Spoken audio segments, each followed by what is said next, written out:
Bismillahirrahmanirrahim. Assalamualaikum warahmatullahi wabarakatuh. Alhamdulillahi ala ihsani wa syukru lahu ala taufiqi wa amtinani. Asyhadu an la ilaha illallah wahdahu la syarika lahu ta'ziman li sya'ni. Wa asyhadu anna Muhammadan abduhu wa rasuluhu ada ila ridwani. Allahumma salli alaihi wa ala alihi wa ashabihi wa ikhwani. Hadirin hadirat yang dirahmati Allah Subhanahu wa taala, terutama ibu-ibu yang dirahmati Allah Subhanahu wa taala. Ya, pada kesempatan kali ini kita akan membahas tentang sebab meraih sakinah, ketenangan ya. Dan sebab utama adalah iman dan akidah yang benar. Ya. Allah Subhanahu wa taala menyebutkan dalam Al-Qur'an tentang as-sakinah. Di antaranya dalam Surat Al-Fatah ayat 4 kata Allah Subhanahu wa taala, "Huwallazi anzala as-sakinata fi qulubil mu'minina liyazdadu imanan ma'a imanihim." Dan dialah Allah yang telah menurunkan ketenangan di dalam hati orang-orang yang beriman. Liyazdadu imanan ma'a imanihim, agar iman mereka semakin bertambah daripada iman yang sebelumnya. Jadi Allah mengatakan, "Huwallazi anzala as-sakinata fi qulubil mu'minina." Jadi Allah lah yang sumber menurunkan ketenangan. Jadi Allah sumber ketenangan, Allah yang menurunkan ketenangan. Dan kita tahu ketenangan adalah tempatnya, asalnya di hati. Dan yang menguasai hati manusia adalah Allah Subhanahu wa taala. Maka pemberi kebahagiaan adalah Allah Subhanahu wa taala. Huwallazi adhaka wa abka. Dialah Allah Subhanahu wa taala yang bikin bisa tertawa dan juga bisa bikin menangis ya. Oleh kerana jika ingin bahagia, sumbernya dari Allah Subhanahu wa taala. Dan dalam ayat ini Allah mengatakan Allah turunkan sakinah ke siapa, ke hati orang-orang yang beriman. Jadi iman, akidah yang benar merupakan syarat agar Allah turunkan ketenangan. Demikian juga dalam surat Al-Fatah ayat 18 sebagai contoh nyata. Kalau tadi umum, sekarang Allah sebutkan contoh real, contoh nyata bagaimana Allah beri ketenangan kepada para sahabat yang membaiat Nabi sallallahu alaihi wasallam di bawah sebuah pohon. Kata Allah Subhanahu wa taala, "Laqad radiyallahu 'anil mu'minin idh yubayyi'unaka tahta asy-syajarah fa'alima ma fi qulubihim fa anzala as-sakinata 'alaihim wa athabahum fathan qariba." Kata Allah, sungguh Allah telah ridha kepada kaum mukminin, itu para sahabat yang jumlahnya 1.400 orang ketika itu. Ya, yang yubayyi'unaka idh yubayyi'unaka tahta syajarah, yang mereka membaiat engkau di bawah sebuah pohon.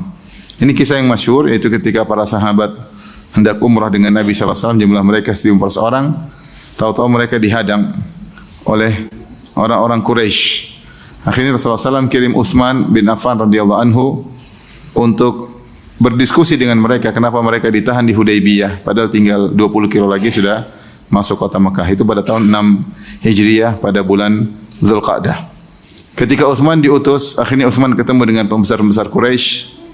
Lantas pembesar-pembesar Quraisy berkata, "Wahai Utsman, silakan engkau tawaf aja dulu, umrah aja dulu, baru balik ketemu kaum muslimin." Utsman bilang, "Enggak, saya tidak akan tawaf kecuali setelah Rasulullah tawaf."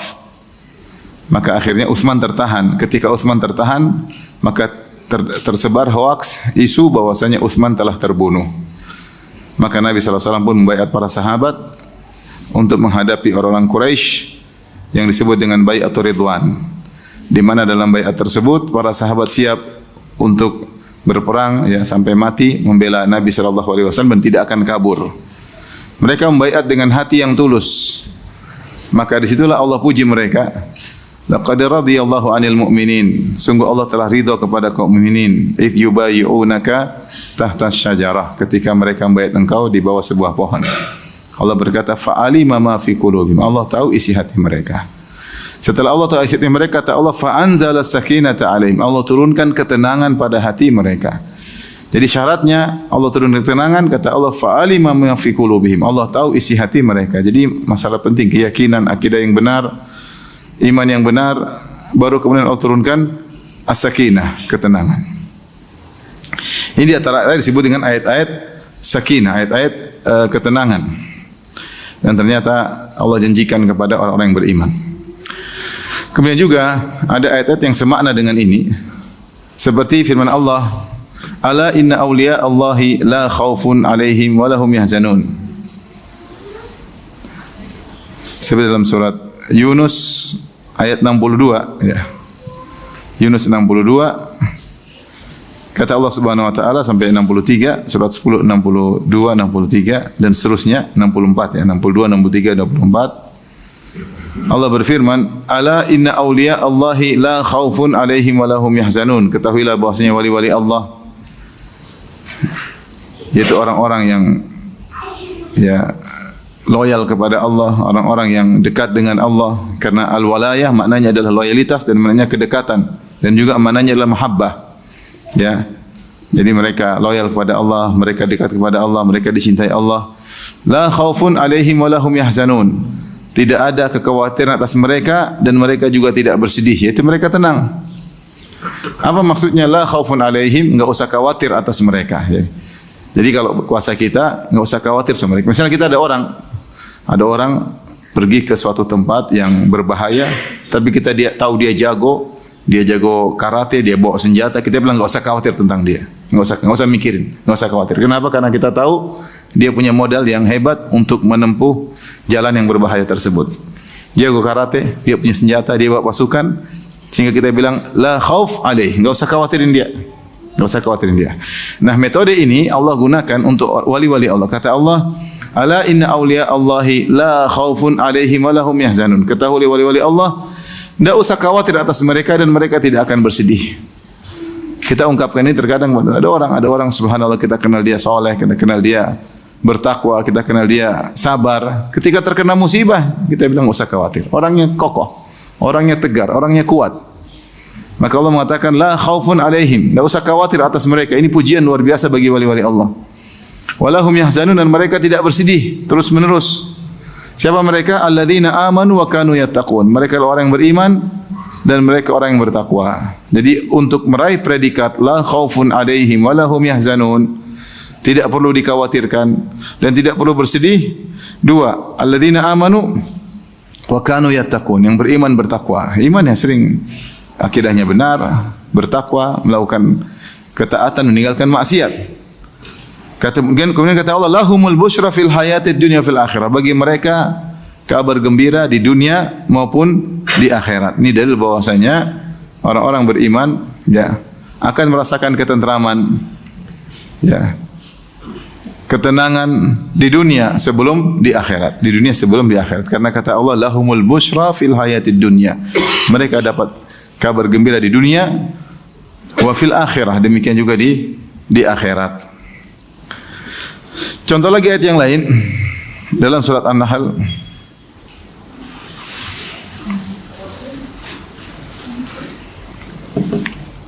Allah berfirman dalam surat An-Nahl ayat 97, "Man amila salihan min dzakarin aw untha wa huwa mu'min." Barang siapa yang beramal saleh, laki-laki ataupun perempuan, wa huwa mu'min, dalam kondisi beriman. Itu dia menggabungkan antara amal dan iman. Siapa yang beramal saleh, laki-laki atau perempuan, wa huwa mu'min, dalam kondisi beriman, falanuhyiyannahu hayatan thayyibah, maka kami akan berikan kepada dia kehidupan di dunia, kehidupan yang baik. Walanajziyannahum ajrahum bi ahsani ma kanu ya'malun, dan kami akan membalas mereka dengan pahala yang lebih baik dari apa yang telah mereka kerjakan, itu di akhirat. Allah janjikan di sini, man amila salihan, ini menggabungkan antara amal dan iman. Man amila salihan min dzakarin aw untha wa huwa mu'min. Siapa yang beramal saleh, laki-laki atau perempuan. Ini mencakup laki maupun perempuan. Wa huwa mu'min, dan dalam kondisi beriman, falanuhyiyannahu hayatan thayyibah, kami akan anugerahkan kepada dia kehidupan yang baik. Ada yang mengatakan kehidupan yang bahagia, ada yang mengatakan kehidupan yang qanaah, selalu merasa puas dengan kondisi apapun, ya. Ini adalah janji hayatan sa'idatan, kehidupan bahagia bagi orang yang beriman. Ketentraman dan ketenangan. Maka para hadirin hadirat yang dirahmati Allah Subhanahu wa taala, kesimpulannya saya ingin menyampaikan bahwasanya tidak mungkin kita meraih ketentraman, tidak mungkin kita meraih ketenangan dengan kondisi yang kita hadapi kecuali kita meraihnya dengan iman dan amal saleh. Ini singkatnya demikian. Kita lihat bahwasanya dunia ini ya tidak lepas dari namanya ujian, ya. kita melewati namanya kesedihan, kita melewati juga kesenangan. Dan kita lihat juga ternyata tidak semua orang yang secara duniawi merasakan kesenangan bahagia. Banyak di antara orang-orang yang berada, yang diliputi dengan kemewahan, ya orang bilang nomor uangnya tanpa berseri ya, saking banyaknya ya. Tapi ternyata juga tidak bahagia. Ya. Di antara mereka ada yang bunuh diri, di antara mereka ada yang narkoba, di antara mereka yang ribut dalam rumah tangga dan seperti itu ya. Dalil bahwasanya ya banyak orang yang diberi kelebihan harta juga ternyata tidak bahagia. Tentu ada yang berbahagia yang jika dia kaya dan dia beriman dan beramal soleh. Demikian juga ya, sebaliknya orang-orang yang diberi kesulitan ya, di antara mereka ada yang tetap dalam kondisi bahagia meskipun dalam kondisi sulit. Kita dapati sebagian orang dikasih sakit tapi dia bahagia. Kita dapati sebagian orang cuma hidup sederhana, ya penghasilan sedikit tapi dia murah tersenyum, ke masjid rajin, murah tersenyum ya. Seperti tidak ada masalah ya. Kita musim pandemi juga tenang-tenang aja. Subhanallah ya. Tentu di sisi lain ada orang-orang yang kemudian diberi kesulitan ekonomi, kemudian semakin rusak, semakin sengsara, semakin menderita, dan kemudian mengalami banyak kesulitan.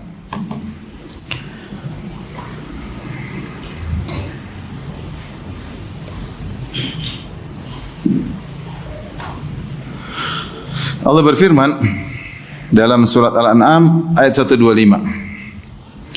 Kata Allah, "Faman yuridillahu ayyahdiyahu yashrah sadrahu lil Islam."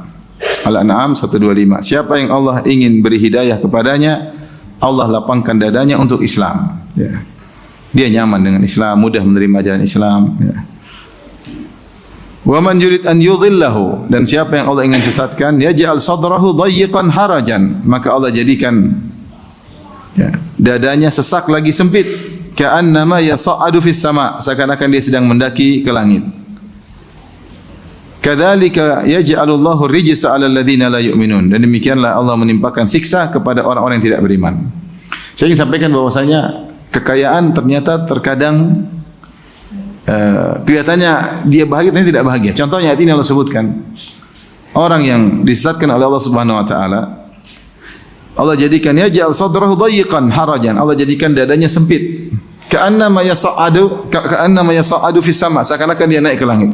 Kita kalau lihat orang manjat gunung, ya semakin tinggi, kadar oksigen semakin apa? Berkurang. Dan dia semakin sulit bernapas. Kita lihatnya ke atas, seakan-akan dia senang, seakan-akan dia happy, ternyata dadanya apa? Sempit. Dan banyak orang seperti itu. Kita menyangka dia orang paling bahagia di dunia. Kita ingin seperti dia, ternyata dia sengsara. Ternyata dia narkoba, ternyata minum khamar, ternyata mau bunuh diri, ternyata. Kelihatannya di atas tinggi, tempat yang menjulang tinggi, kelihatannya bebas lepas, ternyata dadanya sempit. Ka'annama yas'adu fis sama'. Seakan-akan naik di langit, dadanya sempit. Allah juga sebutkan dalam surat At-Taubah, catat ini, surat At-Taubah ayat 55 dan 85.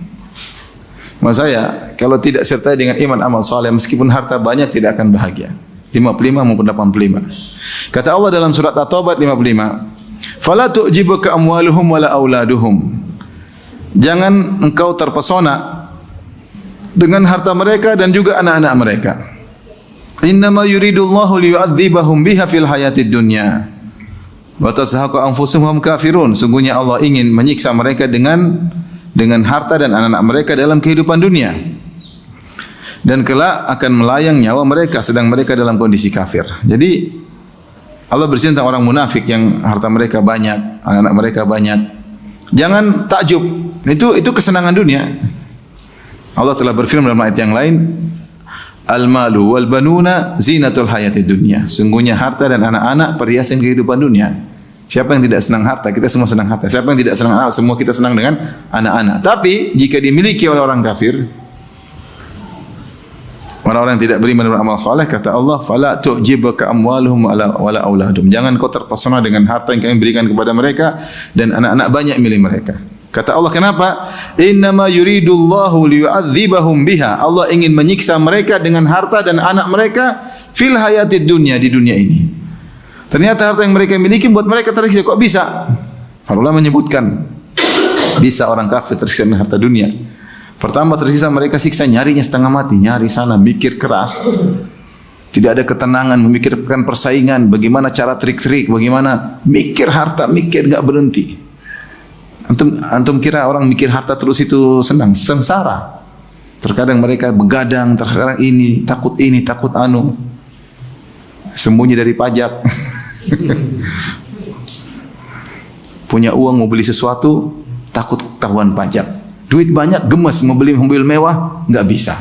Akhirnya simpan uang luar negeri lah macam itu. Kelihatannya aja jalan sana, jalan sini. Jalan-jalan antum juga bisa, ke Tegal, ke Malang, bisa jalan-jalan. Nggak beda-beda jauh. Nah, antum bayangkan kayaknya ke Eropa, kemana ke Eropa? Ke Eropa. Seminggu, oke lah. 2 minggu bosan. Cari gado-gado susah. Cari bakso Malang susah. Cari apa lagi? Lempar apa? Apa? Lempar apa nih? Lempar ayam. Bukan lempar ayam. Lumpur legenda. Susah. Golek nangdi. Enggak ada. Benar. Subhanallah. Saat dengar sini musik orang punya harta tidak mesti bahagia. Kata Allah, kami siksa mereka dengan harta mereka. Bayangkan disiksa dengan harta yang mereka miliki. Jadi keributan, jadi permusuhan di antara anak-anaknya. Harta bikin tersiksa. Makanya dapati orang kaya narkoba ada nggak? Banyak. Kenapa? Nggak ada kebahagiaan dia dapat, makanya dia narkoba. Orang kaya zina kenapa? Karena dia nggak puas dengan istrinya. Istrinya dia tidak membahagiakan dia. Sana sini, pacaran sana, zina sini. Memang dia bahagia. Kalau dia bahagia dia nggak akan begitu. Berarti dia tidak bahagia di rumah tangga. Buktinya dia jajan di luar. Ya. Hidup dengan penuh kesengsaraan. Allah siksa dengan hartanya. Khawatir ada muncul pesaing baru, gelisah. Gimana ini? Dicari-cari oleh musuh, harus dijaga oleh bodyguard. Tapi ada orang kaya, anaknya sekolah aja ada bodyguard menjaganya. Mana ketenangan seperti itu? Jalan bodyguard kanan kiri, keluar takut-takut, banyak musuh. Ini kalau tidak beriman. Kalau beriman, kaya bahagia. Kalau kaya apa? Bahagia. Bayar zakat, sedekah sana, sedekah sini, umroh tiap hari, umroh tiap bulan umroh, haji tiap tahun, Masya Allah. Kalau bisa haji 2 kali, pengen haji 2 kali setahun, tapi nggak bisa ya. Jalan-jalan sedekah sana, sedekah sini, bagi uang sama anak yatim, bagi uang sama janda-janda, bahagia. Yang penting ikhlas. Ya.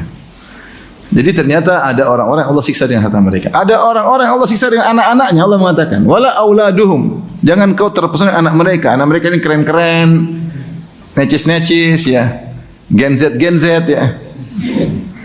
Tapi ternyata menyiksa orang tuanya. Tidak ingat sama orang tuanya. Saya sering cerita ini, saya pernah ketemu orang kafir, ini pesawat. Orang kafir itu properti, usaha properti, duit banyak. Saya ngobrol-ngobrol sampai akhirnya kita bertanya, saya pingin korek dia, gimana Bapak bahagia dengan semua ini yang Bapak miliki?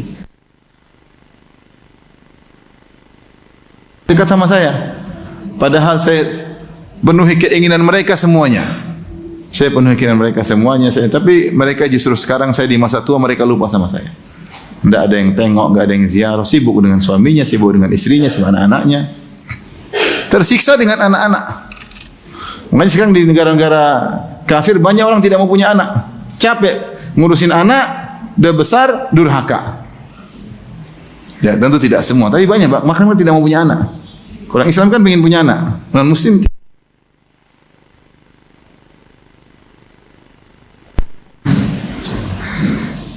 Benar ini negara mana memang kekurangan anak. Ngurus anak capek.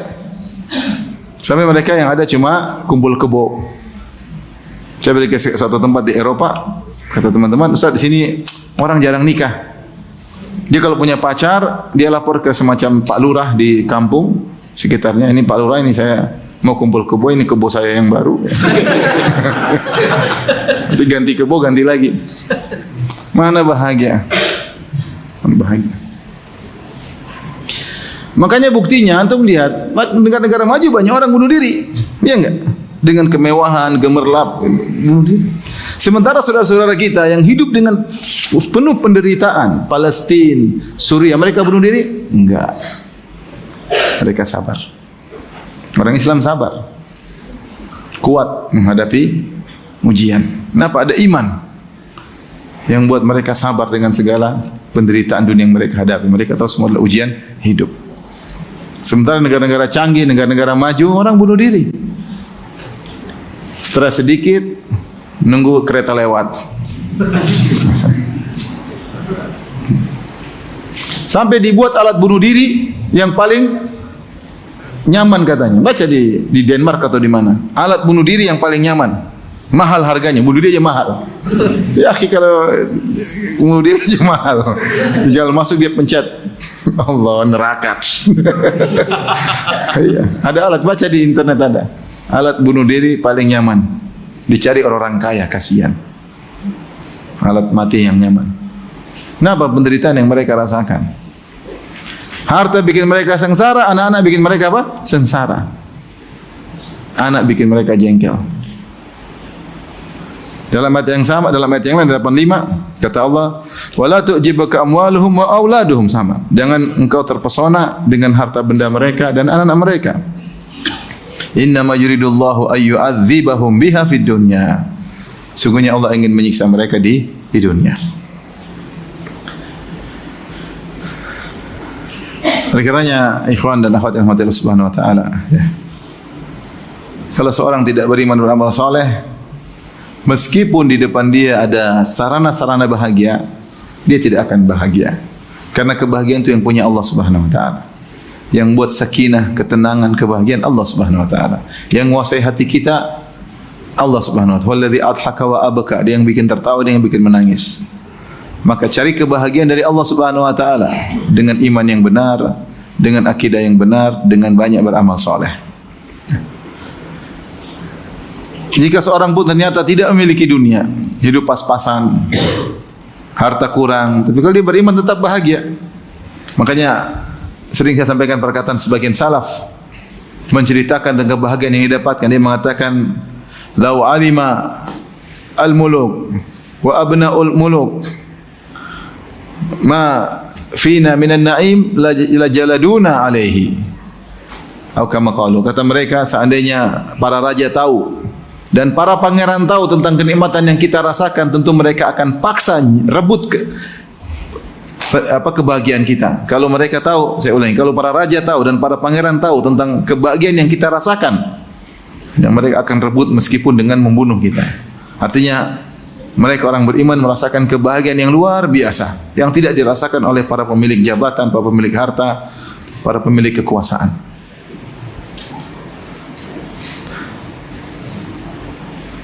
Terkadang kita lihat orang berebut-rebut dengan kekuasaan. Dia menyangka kekuasaan tersebut mendatangkan kebahagiaan. Ternyata belum tentu. Ternyata masalah. Senyum dengan terpaksa. Tiap hari dimaki-maki orang. Belum tentu bahagia. Kadang iklan untuk pilkada dengan senyum, dengan jempol, ternyata di sini belakang banyak masalah. Banyak masalah. Tanya orang-orang yang orang sudah pada tidur jam 9 malam, mereka masih rapat sampai jam 2 malam. Strategi ini, lawan musuh. Lagi ini, gimana? Caranya bagi-bagi duit gimana? Bagaimana orang bisa bagi duit? Bagi duitnya jam berapa? Jumlahnya berapa? Modalnya berapa? Habis itu untung bisa balik enggak? Pikiran macam. Emang enggak pusing? Pusing. Sengsara dalam jabatan kalau tidak beriman dan beramal saleh. Tapi orang meskipun harta sedikit, tapi kalau dia beriman, Allah pasti kasih kebahagiaan. Apa kata Ibn Taimiyah rahimahullahu taala, yang di mana dia dimusuhi oleh orang-orang yang hasad kepadanya di zamannya, kemudian dia dilaporkan ke penguasa sehingga dipenjara berulang-ulang. Dia berkata, "Madza yaf'alu a'da'i bi. Apa yang tidak dilakukan oleh musuh-musuhku kepadaku. Jannati fi qalbi. Surgaku di hatiku. Silakan. Saya kemana-mana saya bawa surgaku. Dia berkata perkataan yang agung juga. Inna fid dunya jannatan man lam yadkhulha lam yadkhul jannatal akhirah. Sungguhnya di dunia ada surga. Siapa yang tidak bisa merasakan surga dunia tersebut, dia tidak akan merasakan surga di akhirat. Artinya dia mengatakan orang beriman pasti bahagia. Dan dia ucapkan sementara dia dimusuhi orang, sementara dia di penjara, sementara dia berjuang, berjihad dan yang lainnya. Ibn Taimiyah rahimahullah mengatakan dunia ada surga, siapa yang tidak bisa memasukinya, dia tidak akan bisa masuk surga di akhirat. Itu dia ingin menyampaikan bahwasanya orang beriman pasti bahagia. Taib. Pada kesempatan kali ini kita akan menyebutkan contoh-contoh tentang keterkaitan akidah dengan kebahagiaan, dengan ketentraman dan ketenangan. Dan ini pernah Rasulullah SAW ajarkan kepada Ibnu Abbas radhiyallahu taala anhuma dalam hadis yang masyhur tentang keterkaitan takdir dengan ketenangan hati. Apa kata Rasulullah SAW kepada Ibnu Abbas, dan dia masih remaja ketika itu? Wa'lam annal ummata law ijtama'u ala yanfa'uka bi syai'in lan yanfa'uka illa bi syai'in qad katabahu Allahu lak.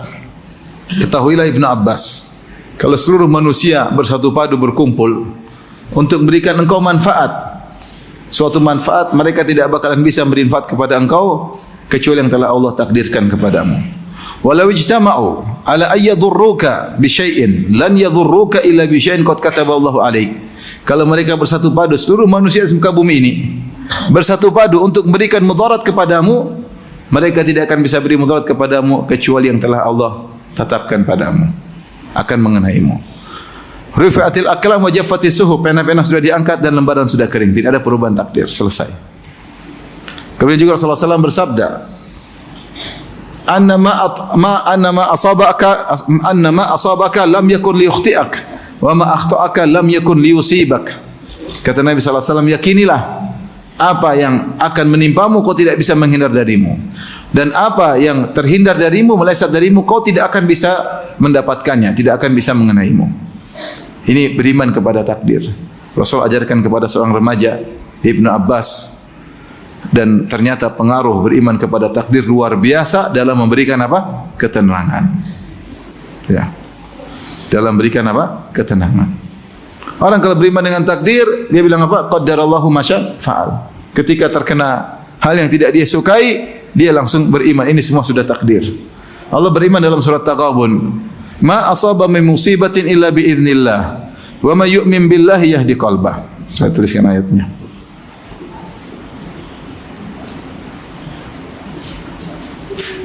Surat At-Taghabun ayat 11. Ini contoh, kalau orang beriman kepada takdir dengan iman yang benar, maka dia akan tenang. Kata Allah, ma asaba min musibatin illa bi idznillah. Siapa yang beriman, siapa yang apa yang menimpa seorang hamba, musibah apapun kecuali dengan izin Allah, yaitu dengan takdir Allah. Wa may yu'min billah, siapa yang beriman kepada Allah, yakin bahwasanya semua yang menimpanya sudah ditakdirkan oleh Allah, yahdi qalba, Allah beri petunjuk kepada hatinya, dia akan tenang. Dia akan tenang. Wallahu bikulli syai'in alim, dan ketahuilah Allah Maha kuasa atas, Allah Maha mengilmui segala sesuatu. Ya. Kata Allah Subhanahu wa taala ketika kata Alqamah ketika menafsirkan ayat ini, huwa rajul asabatu musibah faya'lam annaha min indillah fayarda wa yusallim. Ini tentang seorang hamba yang terkena musibah, kemudian dia yakin bahwasanya musibah tersebut dari Allah, maka dia pun ridha, maka dia pun pasrah. Orang mukmin kalau kena musibah, dia yakin semua sudah tercatat. Dia yakin dia tidak akan bisa menghindar dari musibah tersebut. Maka dia tidak ngomel ke sana, tidak marah sini, tidak mengambing hitamkan orang lain, tidak melemparkan kesalahan kepada dia. Tahu memang ini sudah musibah, dan takdir. Maka ketika musibah terkena, dia mengatakan qaddarallahu ma syaa fa'al. Ini takdir Allah, dan apa yang Allah kehendaki Allah kerjakan. Alhamdulillah ala kulli hal. Segala puji bagi Allah dalam segala kondisi. Di balik musibah ini pasti ada hikmahnya. Dia berkata, Allah ma'jurni fi musibati. Ya Allah, berilah aku pahala di balik musibah ini. Wa akhlif li khairan minha. Gantilah aku dengan yang lebih baik. Dia berkata, innallahi wa inna ilaihi raji'un. Kita semua milik Allah dan kita akan kembali. Hartaku milik Allah, anakku milik Allah, diriku milik Allah. Semua kekayaanku milik Allah. Kalau Allah ingin ambil, Allah tinggal ambil. Dan dia tahu, wallahu bikulli syai'in alim. Dan Allah maha berilmu atas segala sesuatu. Allah tahu tentang dirinya. Allah tahu tentang musibah yang menimpanya. Makanya lihatlah bagaimana Nabi Yakub alaihissalam ketika terkena musibah, ya, musibah semakin kencang. Yusuf hilang, Binyamin dituduh mencuri sehingga enggak bisa balik. Terus kakak mereka yang paling tua juga tidak mau balik, hingga 3 anaknya tidak balik. Ya. Maka dikabarkanlah kepada Nabi Yakub. Maka dia berkata, di saat-saat puncak genting-gentingnya, setelah penantian lama Yusuf yang tidak balik-balik, dia mengatakan, asallahu ayyatiyani bihim jami'an innahu huwal alimul hakim. Semoga Allah mendatangkan mereka ketiganya kepadaku. Sungguhnya Allah adalah maha berilmu dan maha bijak. Subhanallah, ini takdir. Nabi Yakub berkata, Allah maha berilmu, dia tahu apa yang terbaik bagiku, dia tahu yang terbaik buat anak-anakku, dan dia maha bijak. Innahu huwal alimul hakim. Allah maha tahu dan Allah maha bijak. Kemudian dia nasihati anak-anaknya, ya bani yadhhabu fatahassasu min Yusuf wa akhihi wa la tayasu min rauhillah. Innahu la yayasu min rauhillah illa alqaumul kafirun. Kata Nabi Yakub kepada anak-anaknya, wahai anak-anakku, pergilah kalian cari-carilah kabar tentang Yusuf dan Binyamin, dan jangan kalian putus asa dari pertolongan Allah. Sungguhnya yang putus asa dari pertolongan Allah hanyalah orang-orang kafir. Ini Nabi Yakub, subhanallah, di puncak penderitaannya. Yusuf sudah hilang entah berapa puluh tahun. Binyamin ditahan, karena setelah Yusuf hilang dia sangat sayang kepada adiknya Yusuf, Binyamin. Ternyata kakak mereka yang paling tua juga malu, tidak mau pulang. Justru saat yang genting tersebut dia beriman kepada takdir dan dia mengatakan, jangan pernah putus asa. Innahu huwal alimul hakim. Sungguhnya Allah maha bijak dan Allah maha mengetahui. Ini pengaruh iman kepada takdir luar biasa, menjadikan orang tenang. Kalau tidak beriman takdir, dia gelisah. Ya udah, tugasmu apa? Tugas kita ada masalah, hadapi semaksimal mungkin yang kita lakukan. Ikhtiar di puncak. Setelah itu serahkan sama Allah. Selesai. Ada Allah, sudah serahkan sama Allah, selesai. Saya sering sampaikan cerita ini. Ada kawan yang ketika di musim perang di Suriah, ada ustadznya, Ustadz Abu Sa'ad rahimahullah, sering berangkat bawa bantuan. Dan Ustadz Abu Sa'ad selalu menasihati dia, kata dia, wahai fulan, kau tidak usah takut dengan senjata-senjata. Setiap peluru sudah ditakdirkan akan kena siapa. Kalau enggak ditulis namamu, kau tidak akan kena. Sehingga dia masuk kemana-mana, dia berani. Sampai satu hari, kata kawan ini, sang ustaz sedang duduk bersandar di sebuah dinding di rumah. Tiba-tiba dia merasa gelisah. Kemudian dia pergi, tiba-tiba ada bom jatuh di tempat dia duduk. Kalau belum takdir, enggak bakalan apa? Kena. Lihatlah Khalid bin Walid radhiyallahu anhu. Dia meninggal ketika di tempat tidur. Dia bilang, agar orang-orang penakut tahu, kalau memang tidak waktunya mati, tidak bakalan mati. Lihatlah saya, sudah berapa peperangan saya ikuti, ternyata saya meninggal di mana? Di tempat tidur. Tubuh sudah penuh dengan luka, tidak ada satu jengkal pun kecuali ada luka. Tapi kalau waktunya enggak mati, enggak bakalan apa? Mati. Jadi orang yang beriman pada takdir, dia sudah mau diapain, dia tenang. Dia tahu ini dari Allah Subhanahu wa taala. Kalau dia tahu dari Allah, yang penting dia sabar, dia bertakwa, pasti ujungnya indah. Pasti ujungnya indah, bukan tidak indah, pasti indah. Wa ya'lamu annaha min indillah, dia tahu itu dari Allah. Fa yarda wa yusallim, kemudian ridha dan dia pasrah. Maka siapapun di antara kita pasti pernah terkena musibah atau sedang terkena musibah atau akan terkena musibah. Hidup ini adalah ujian. Tidak seorang pun dari kita kecuali terkena musibah. Enggak ada orang di dunia ini tanpa musibah. Semakin beriman, semakin dikasih musibah. Semakin bertakwa, semakin dikasih ujian oleh Allah Subhanahu wa taala. Kalau engkau melihat seorang sedang tertawa, yakinlah dia sedang tertawa di balik musibah. Tapi dia tutupi musibahnya tertawa, atau dia baru tertawa karena lepas dari musibah. dan dia sedang menunggu musibah yang berikutnya. Demikianlah kehidupan. Jangan bilang cuma saya aja kena, bukan kau aja yang kena musibah, banyak orang kena musibah. Cuma tidak semuanya ember kayak kamu. Tidak semuanya musibah dibikin apa? Status. Ya akhirnya musibah orang, ya Allah. Kalau kita dengar sebagian orang musibah luar biasa. Kok bisa kuat dia? Kok bisa tegar? Apa rahasianya? Iman dan amal soleh. Kalau orang punya iman amal soleh, akan Allah berikan ketenangan. Meskipun musibah berat, dia tenang menghadapinya. Tapi demikian juga, ya, di antara contoh misalnya kalau orang punya akidah yang benar, maka dia akan dapat ketenangan. Akidah tawakal. Tawakal. Lihatlah ketika Nabi Muhammad SAW ternyata sudah didatangi ketika beliau sedang di goa bersama Abu Bakar As-Siddiq radhiyallahu anhu. Mereka sudah berusaha sembunyi semaksimal mungkin di Jabal Thawr, di goa Thawr. Mereka sudah berusaha menutupi jejak langkah kaki mereka. Ternyata ketahuan juga. Datanglah pasukan Quraisy, naik di puncak, di gunung, sudah berada di mulut goa, dan goa itu letaknya di bawah. Bukan luruskin, tapi lubang goanya, mulut goanya turun ke bawah. Ketika itu Abu Bakar khawatir sesuatu menimpa Nabi. Abu Bakar berkata, "Ya Rasulullah, lau anna ahadahum nadhara ila tahti qadamaihi la abasarana." Seandainya salah seorang dari mereka nengok ke bawah saja, pasti sudah lihat kita. Kita sudah ketahuan. Jadi padahal mereka banyak lagi ribut sini. Mana Muhammad, mana Abu Bakar? Kok di sini, mana jejak kakinya kok hilang di sini? Mereka ribut-ribut. Tinggal lihat ke bawah, ketahuan. Dan mereka cuma berdua. Apa daya dan upaya sementara yang ingin membunuh mereka banyak orang. Di situ Rasulullah berkata, "Ya Abu Bakrin, ma dhannuka bithnaini Allahu salisuhuma." Wahai Abu Bakar, bagaimana menurut engkau tentang dua orang Allah bersama mereka, Allah yang ketiga? Tidak usah khawatir. Turunlah firman Allah Subhanahu wa taala, "Thaniya itsnaini idh huma fil ghar idh yaqulu li sahibihi la tahzan innallaha ma'ana." Ketika Muhammad berkata kepada sahabatnya ketika mereka berdua sedang berada di goa, "La tahzan, janganlah kau sedih, tenang. Innallaha ma'ana." Allah bersama kita. Orang kalau akidahnya kuat, dia tawakal, dia tenang. Namun bagaimana bisa dia tenang? Caranya dia prosedural, ikut aturan. Misalnya orang ada masalah dengan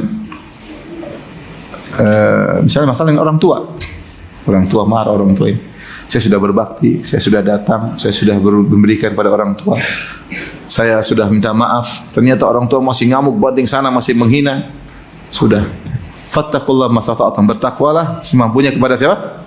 Allah. Ini semampu saya. Tenang dia, karena dia sudah prosedur, dia melakukan perintah Allah Subhanahu wa taala, di luar kemampuannya Allah tidak bebani. Allah tidak bebani, dia tenang. Dia sudah salat malam, sudah berdoa, sudah lakukan apa yang dilakukan.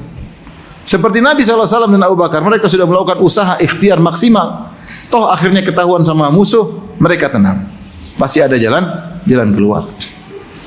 Yang tugas kita adalah berusaha ikhtiar semaksimal mungkin sambil menyerahkan urusan segalanya kepada Allah. Setelah itu kita pasti tenang. Ada masalah, hadapi dengan tenang. Saya sudah salat malam, saya sudah berdoa, saya sudah ikhtiar, saya sudah berusaha bersabar meskipun terkadang-kadang tidak sabar. Ya. Bersabar, saya sudah berjaga lisan, saya sabar. Ya sudah, serahkan pada Allah. Biar Allah yang ngurusin. Itu namanya apa? Tawakal. Tawakal.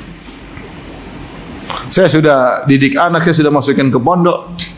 Saya sudah didik, saya sudah jenguk, saya sudah arahin, saya sudah datangin guru. Kalau mereka nakal di luar kemampuan saya, Allah tidak akan bani saya di luar kemampuan saya. Selesai. Orang tenang kalau dia tawakal, dan Allah akan berikan apa? Ketenangan. Dia tadi Nabi Muhammad SAW dengan penuh tawakalnya dia berkata, "La tahzan, jangan sedih. Sungguhnya Allah bersama kita."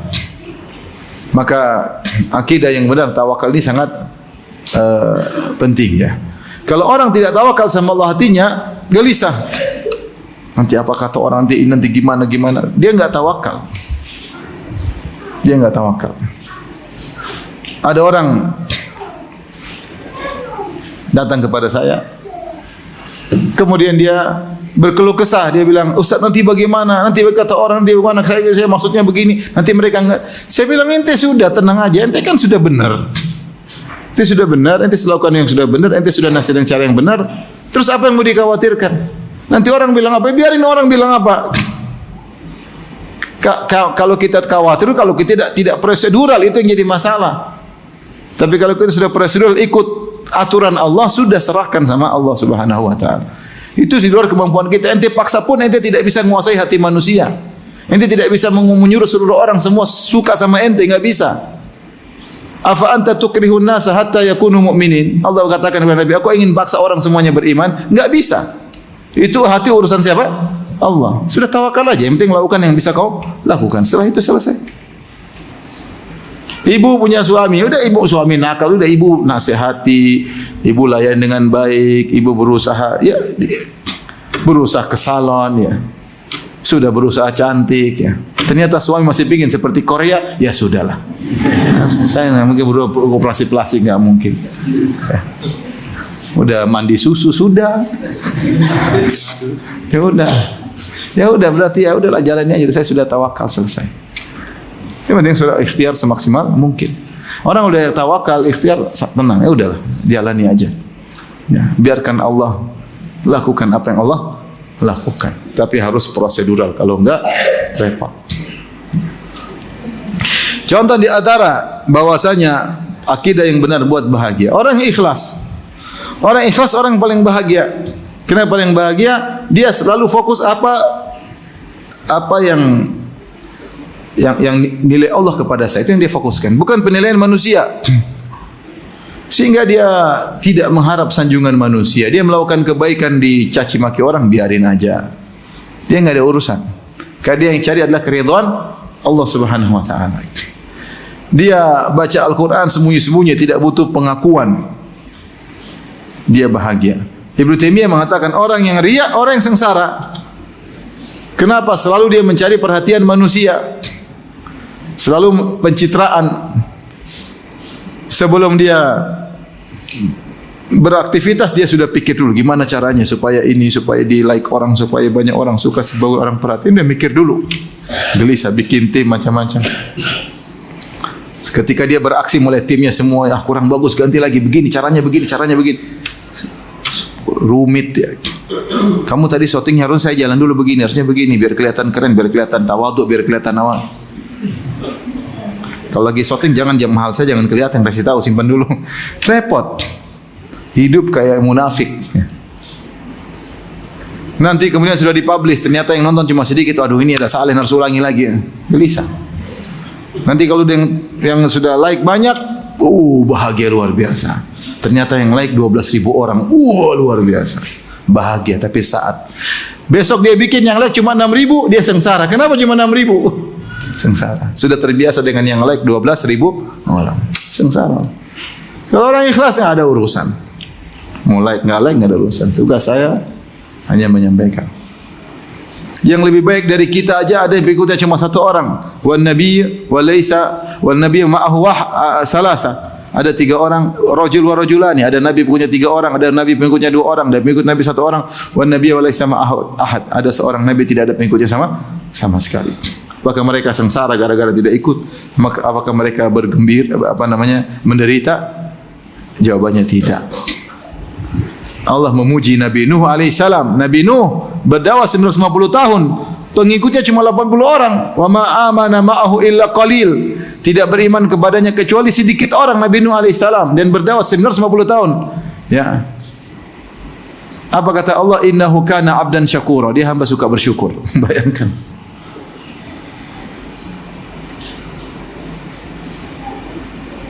Falabitha fihim alfa sanatin ila 50 ama. Berdakwah 950 tahun. 950 tahun pengikutnya cuma 80 orang.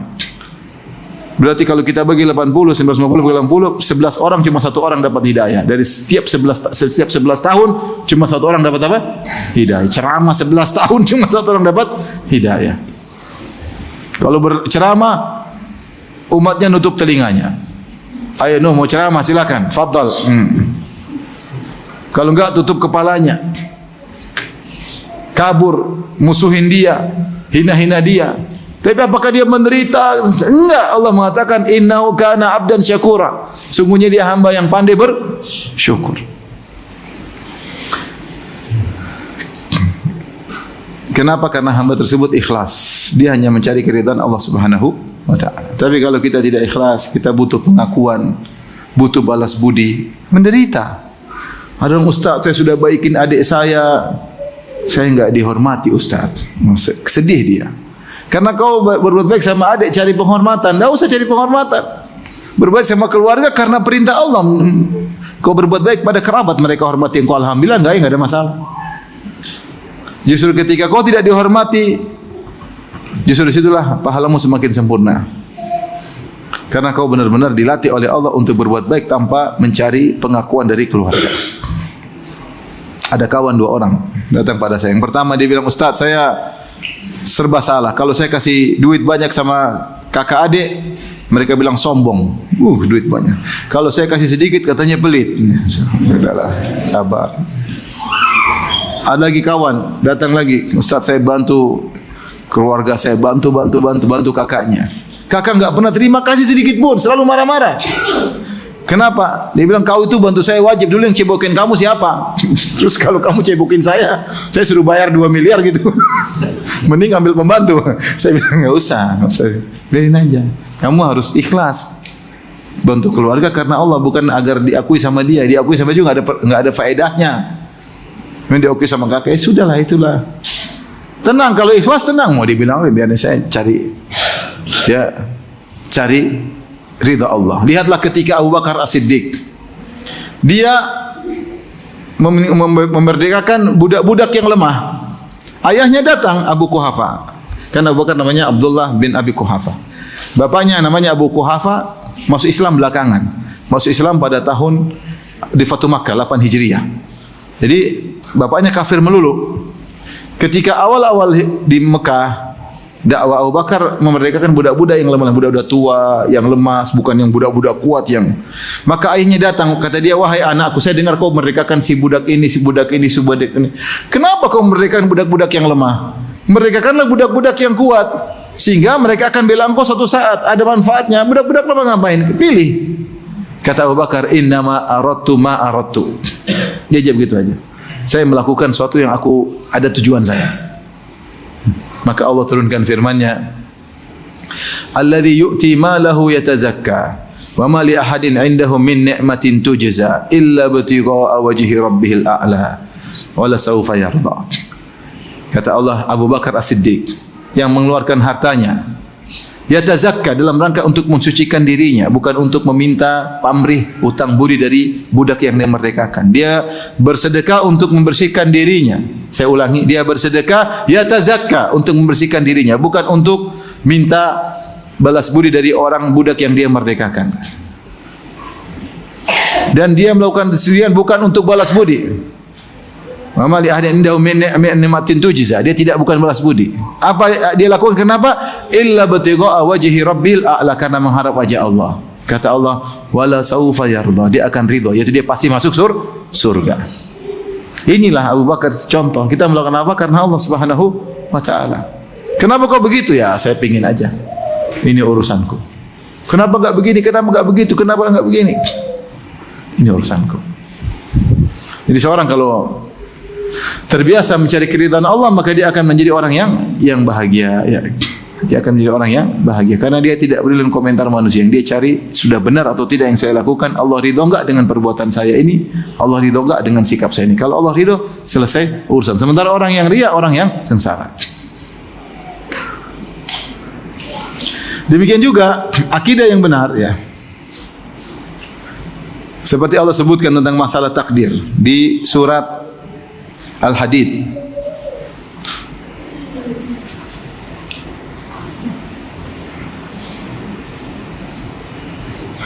Lihat surat Al-Hadid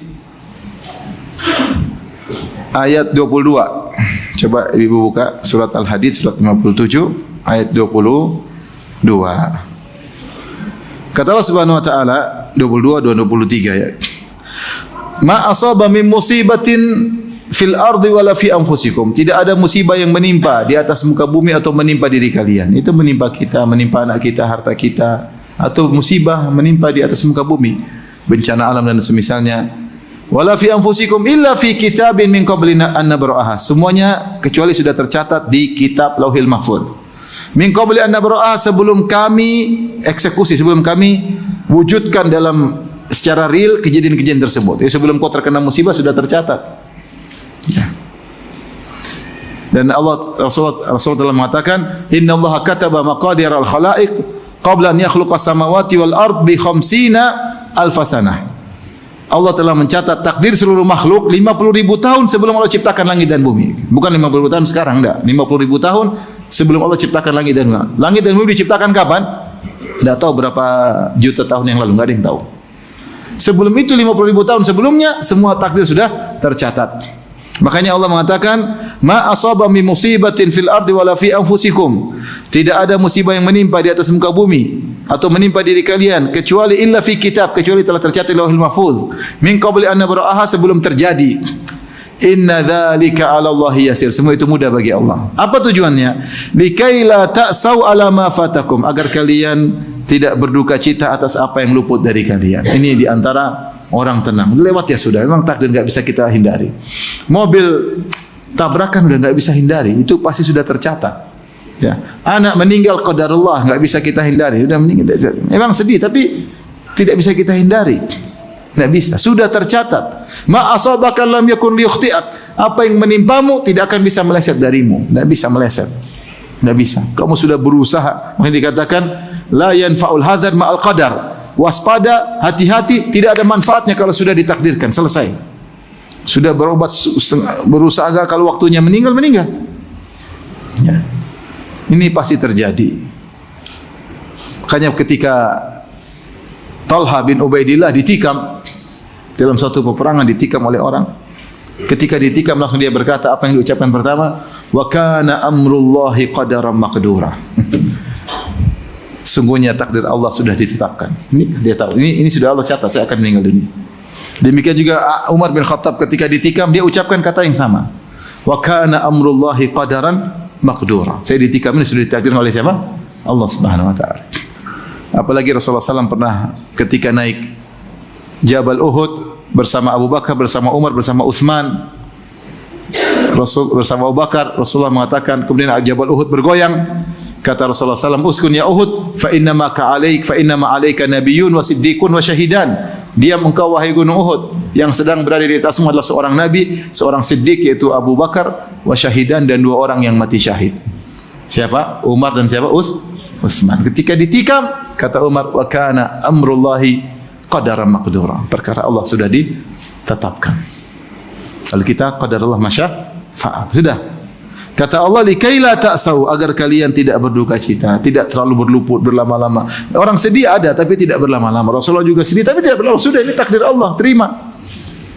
Tenang. Kemudian kata Allah, wala tafrahu bima atakum, dan jangan kalian gembira, sombong dengan apa yang Allah berikan kepada kalian. Nah, orang yang beriman dengan takdir, dia tidak angkuh, tidak sombong. Tidak angkuh dan tidak sombong, tenang dalam dirinya. Orang angkuh dan sombong itu apa? Arogan, angkuh, merendahkan orang lain. Dan orang sombong tidak bahagia karena ingin pamer kesombongannya, ingin pamer. Kalau orang tahu takdir, sudah lihat takdir Allah. Alhamdulillah kita punya ini, Allah takdirkan. Tapi kalau sombong, ingin kasih tahu orang, setiap hari bikin status, punya ini, punya anu, punya ini, punya anu. Ada yang punya lebih, dia jengkel, karena dia sombong. Dia kira dirinya hebat, bisa mendapatkan semua. Tapi orang kalau menerima takdir, dia tahu, saya dapat ini, memang saya punya kepintaran, saya punya kecerdasan, tapi yang kasih kepintaran, kecerdasan, pengalaman juga Allah. Maka ini semua murni dari Allah Subhanahu wa taala. Sebagaimana kata Nabi Sulaiman alaihissalam, hadza min fadli rabbi. Ini semua dari karunia apa? Rabbku. Liyabluwani aashkuru am akfur. Untuk mengujiku apakah aku bersyukur atau aku kufur, ingkar dengan nikmat Allah Subhanahu wa taala. Jadi seorang tidak sombong. Dan orang yang tidak sombong, orang yang tenang. Apa kata Allah? Ibadur rahmanil ladzina yamshuna al-ardi hauna. Hamba-hamba Ar-Rahman yang berjalan di atas muka bumi dengan hauna, dengan tenang, dengan tawadhu. Orang tawadhu bahagia. Orang sombong tidak bahagia. Sedikit-sedikit memarah, sedikit arogan, sedikit menunjukkan, sedikit emosi. Ya kalau tawadhu mau emosi gimana? Enggak emosi. Tenang, santai, tawadhu. Ya. semua yang dia dapatkan pun dari Allah Subhanahu wa taala. Taib ibu yang dirahmati Allah Subhanahu wa taala, intinya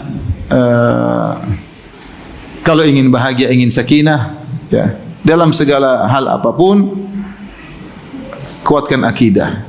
Belajar rukun iman yang benar, iman kepada Allah, mengetahui bahwasanya Allah memiliki nama-nama yang indah, husnuzon kepada Allah, ya. Seperti Allah adalah Ar-Rahman yang Maha Pengasih, Arhamur Rahimin yang paling sayang, ya. Orang akan tenang, ya, Allah sayang sama saya, ya. Di antara kalau ada yang sayang sama saya, yang paling sayang adalah siapa? Allah Subhanahu wa taala. Wa anta arhamur rahim. Adalah Ayub ketika dia terkena penyakit, dia mengatakan, kata Allah, wa ayyuba idznada rabbahu anni massani yadur wa anta arhamur rahimin. Ketika Nabi Ayub berkata, ya Rabbku, aku terkena penderitaan sakit yang lama. Wa anta arhamur rahim. Engkau adalah zat yang paling penyayang. Lebih sayang daripada ibuku kepadaku, daripada ayahku kepadaku, dari kakakku kepadaku, dari anakku kepadaku, engkau lebih sayang daripada mereka semua. Maka angkatlah penderitaanku. Jadi seorang kalau belajar tentang Allah, dia akan husnudzan kepada Allah Subhanahu wa taala dan mendatangkan ketenangan pada dirinya. Belajar akidah yang benar dan juga jangan lupa amal saleh. Kita belajar bukan cuma wawasan, praktekkan dalam kehidupan sehari-hari, ya. Jangan lupa zikir pagi petang agar tenang hidup ini, zikir pagi petang. Agar tenang hidup ini. Baca di pagi hari, Allahumma inna a'udzubika minal hammi wal hazan wal ajzi wal kasli wal bukhli wal jubni wa dhala'id daini wa gharabatir rijal. Ya Allah, aku berlindung kepada Engkau dari kegelisahan, gundah gulana dan dari kesedihan. Wal ajzi wal kasli, dari ketidakmampuan dan dari kemalasan. Wal bukhli wal jubni, berlindung daripada pelit dan juga penakut. Kemudian dari terlilit utang dan dikuasai oleh orang-orang, ya. Contoh dalam satu hadis saya bacakan sini.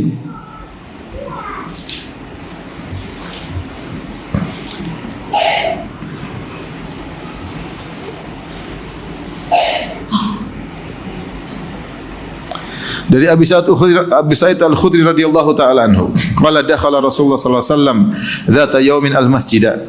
Rasulullah sallallahu masuk masjid pada suatu hari. Fa idza huwa bi rajulin min al-ansar yuqalu lahu Abu Umamah. Tiba-tiba Rasulullah ketemu dengan seorang lelaki dari Ansar namanya Abu Umamah radhiyallahu anhu. Qala, Rasulullah berkata kepada Abu Umamah, "Ya Aba Umamah, ma li araka fil masjid fi ghairi waqti salat?" Kenapa kau sedang di masjid kok bukan waktu salat? Bisa ada masalah enggak? Orang ke masjid belum waktu salat, ada masalah enggak? Ada. Tiba-tiba ada suami tidur di masjid, ada masalah enggak? Padahal sudah habis salat Isya. Kenapa tidur di sini? Enggak apa-apa. Ada masalah. Enggak apa-apa tapi sambil mewek. Ada apa? Enggak apa-apa. Sambil mewek. Maka Rasulullah bertanya, kenapa saya lihat engkau tidur ada di masjid padahal bukan waktu salat, lagi ngapain? Akhirnya dia buka kartu, humumun lazimatni wa duyunun ya Rasulullah, gundah gulana yang meliputiku dan dililit hutang. Subhanallah. Sedih. Kata Rasulullah sallallahu alaihi wasallam, ala uallimuka kalaman idza anta qultahu adhaballahu hammaka wa qada dainak. Maukah aku ajarkan kepada engkau satu zikir yang jika kau mengucapkannya maka Allah akan hilangkan kegelisahanmu dan Allah akan lunaskan hutangmu. Qultu bala ya Rasulullah, tentu wahai Rasulullah. Kata Rasulullah SAW, idza asbahta wa idza amsayta, kalau kau pagi hari dan sore hari ucapkanlah Allahumma inni a'udzubika minal hammi wal hazan. Ya Allah, aku berlindung kepada engkau dari gundah gulana dan dari kesedihan. Wa a'udzubika minal ajzi wal kasli. Ya Allah, aku berlindung kepada engkau dari ketidakmampuan dan kemalasan. Wa a'udzubika minal jubni wal bukhli. Aku berlindung kepada engkau dari pengecut dan pelit. Wa a'udzubika min ghalabatid daini wa qahrir rijal. Aku berlindung kepada engkau dari utang dan dikuasai para lelaki. Qala, kata Abu Umamah, fa fa'altu dzalik, aku pun melakukannya setiap pagi setiap petang. Fa adhaballahu hammi wa qada anni daini. Allah pun hilangkan kegelisahanku dan Allah lunasi hutangku. Jadi kita perlu ya iman akidah, belajar dan juga praktek. Jangan cuma belajar. Saya harus praktek. Allah berfirman, ibu-ibu coba lihat surat Az-Zumar. Surat Az-Zumar surat keberapa ibu-ibu? Surat Az-Zumar sebentar. 39 ya. Surat Az-Zumar surat 39. Lihat ayat ke-9. Allah berfirman, "Amman huwa qanitun ana al-laili sajida wa qa'iman yahdharul akhirata wa yarju rahmata rabbih. Qul hal yastawi alladhina ya'lamuna wal ladzina la ya'lamun, innama yatadhakkarul albab." Apakah orang musyrik sama dengan orang yang beribadah qanit di malam hari dengan sujud dan berdiri? Yahdharul akhirah, khawatir dengan akhiratnya. Wa yarju rahmata rabbi, sementara dia berharap rahmat Allah. Itu dia salat malam.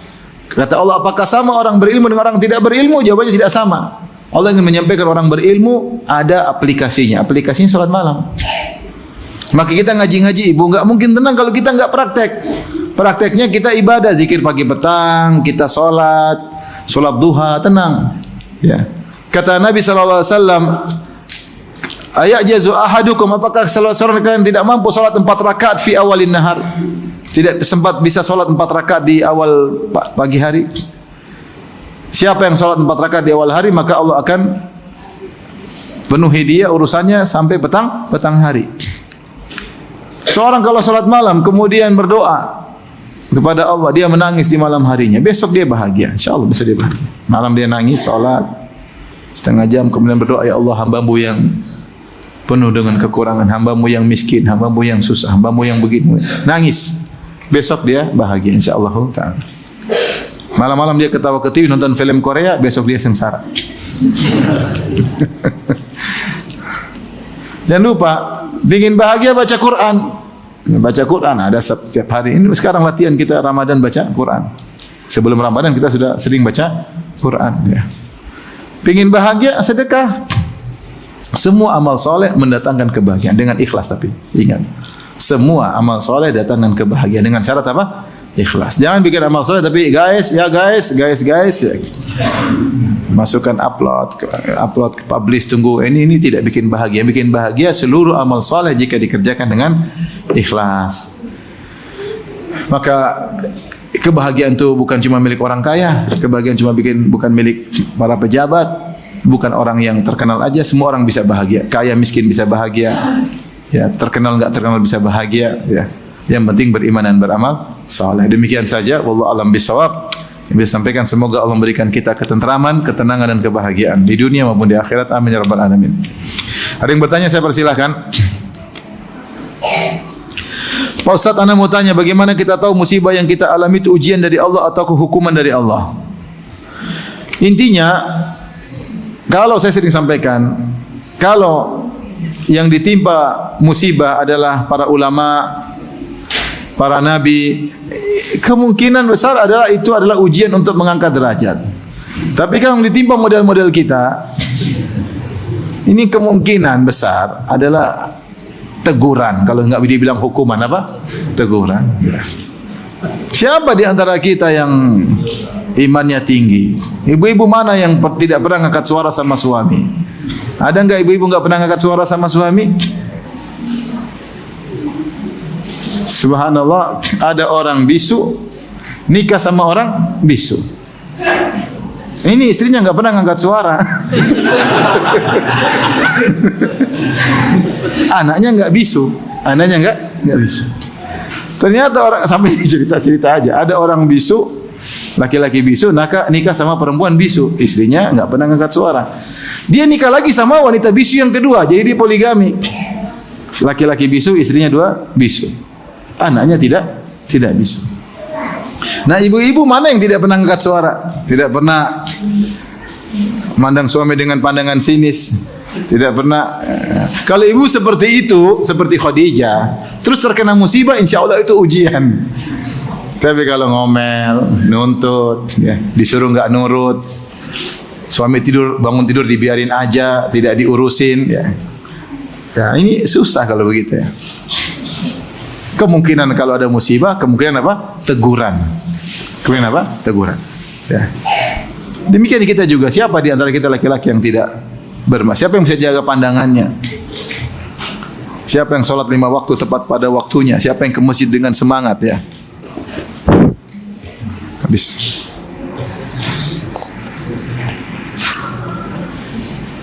Mati lampu. Alhamdulillah selesai pengajian. Ini ujian. Ujian apa teguran? Wallahu alam. Sudahan ya? Sudah ibu-ibu, intinya kalau kita dikasih musibah, sabar. Kalau musibah otomatis, kalau kita sabar otomatis dosa dikurangi, derajat dinaikkan. Itu dua-dua langsung dapat. Enggak perlu tahu ini ini ujian atau teguran, enggak perlu tahu. Tapi kemungkinan besar itu adalah apa? Teguran. Nah, kalau kita sabar otomatis dosa dikurangi, derajat dinaikkan. Paham ibu-ibu? Ya. Sudah selesai. Sudah ibu-ibu ya, sampai sini saja kajian kita karena enggak ada listrik ya. Allah alam bisawab, demikian saja. Wabillahi taufiq hidayah. Assalamualaikum warahmatullahi wabarakatuh.